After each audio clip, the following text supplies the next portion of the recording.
Tom Davis, Rick Dempsey, and joined now by Gary Roenicke, who used to play a lot of left field for the Orioles back in the late 70s, early 80s. Teamed up with John Lowenstein to have some incredible years combined when you added them together. But you just told us when you sat down, where have you been recently? We want to hear about this. Yeah, I've been in China the last, I was there 3 weeks ago. I spent 5 weeks over there. Last year I spent 8 weeks. Just coaching. Major League Baseball has development centers there. They have 3 of them there. I didn't even know about it till 2 years ago, and so I haven't been able to find anything here, so I've been over there. How did you find out about that? I mean, to go over there? I got an email. I got an email from a gentleman over there overseeing all of China baseball and working for Major League Baseball, and knew I was looking for work, and the opportunity came up, and he wanted me to go there for a year. I said, at my age with grandkids and my kids around, I don't want to go over there for a year, but I could go do 2 months, and I did do that last year. This year was 5 weeks.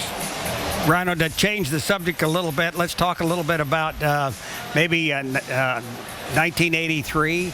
The ball club struggled a little bit through a couple of 7-game losing streaks. We still managed to put it back together again. Everybody's kind of talking, are the Orioles going to come back from that? Right. What was it like for us and for you, when the ball club was really struggling? Do you remember it? I do. I remember going on trips to, say, Kansas City and Boston, and we wouldn't win a game.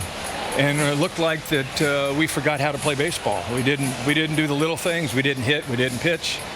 I think just in the course of a long season, 162 games, you have the ups and downs. It's just that when you're down, you got to find a way to get out of that, and hopefully you ride that peak a little bit longer than.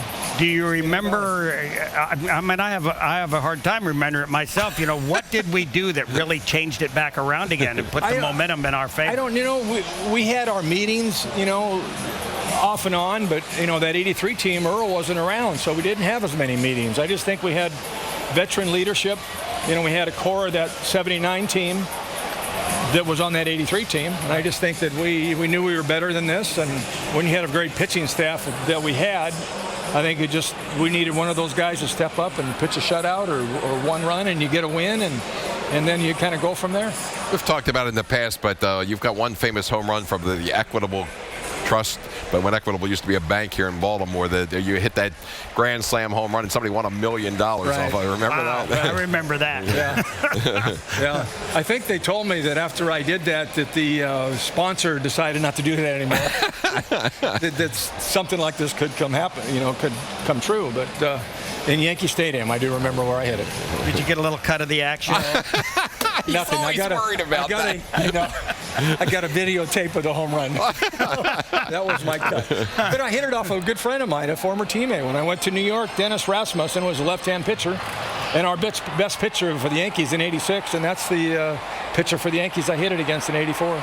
Gary, I noticed now you wore that face guard. They sort of created it for you, but now players are wearing it. It just seems like it's like much more padding in there and things like that. Did they make that up just for you at that time when they did at that time? Yeah. I think I may have been the first guy to wear that.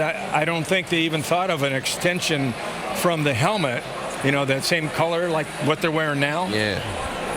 We had the Baltimore Colts were also sharing the same locker room, equipment room that we had. So I don't know if it was Jimmy Tyler, Clay Reed, or Ralph Salvon. One of the 3 said, well, let's take a quarterback's mask, cut off part of it, and attach it to his helmet. And so psychologically, I could get in there again and face the pitcher. So I had to wear it for 2 years. It was completely It took me a while to get over it. It was unique. It was very unique with that. Right. Yeah. Gary Roenicke, we thank him for stopping by today here at Baltimore's Camden Yards.